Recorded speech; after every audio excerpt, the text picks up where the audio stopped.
என்னை வாழ வைத்த தெய்வங்களான தமிழ் மக்களுக்கு என்னுடைய அன்பார்ந்த வணக்கங்கள். வேதங்கள் கூறுகிறது, சத்திய யுகத்தில் தர்மம் 4 காலில் நடந்து கொண்டிருந்தது. திரேதா யுகத்தில் 3 காலில் நடக்க ஆரம்பித்தது.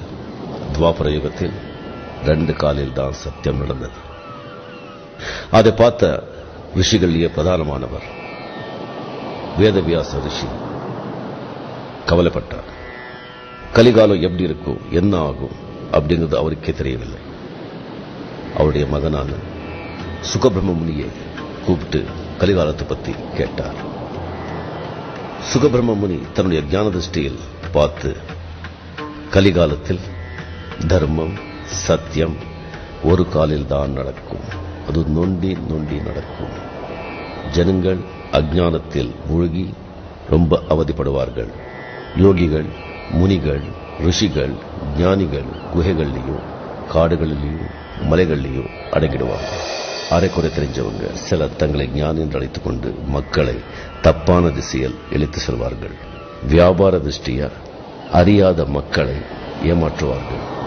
அப்போ கலியுகத்தில் ஜனங்கள் சந்தோஷமா நிம்மதியா அமைதியா இருந்து ஆண்டவனை அடைவதற்கு என்னதான் வழி என்று வியாசர் சுகதேவரை கேட்கும்போது சுகதேவர் சொல்றார், கலியுகத்தில் பக்தி மார்க்கம்தான் சிறந்த வழி, உகந்த வழி, எளிமையான வழி. அந்த ஆண்டவனுடைய நாமஸ்மரணை, அந்த ஆண்டவனுடைய பேரை சொல்றது, பேரை கேட்கறது, பாடுறது, இதுதான் சிறந்த வழி என்று சொல்றார்.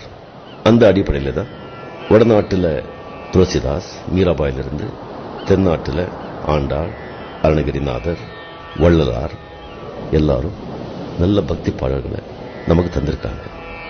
அதுல சிலதை கிரியா நிறுவனத்தினர் மிக அழகாக, மிக புதுமையாக, இளைஞர்களுக்கெல்லாம் பிடிக்கிற மாதிரி புதுமையான ஒரு ஸ்டைல்ல ஆண்டவன், ஆத்மா, ஆன்மீகம் என்கிற தலைப்பில் தந்திருக்காங்க. இந்த பாடல்கள் எல்லாம் நான் ரசிச்சு கேட்டேன். எனக்கு ரொம்ப பிடிச்சது. உங்களுக்கும் பிடிக்கிற நம்பிக்கை எனக்கு இருக்கு. நன்றி. ஓம்.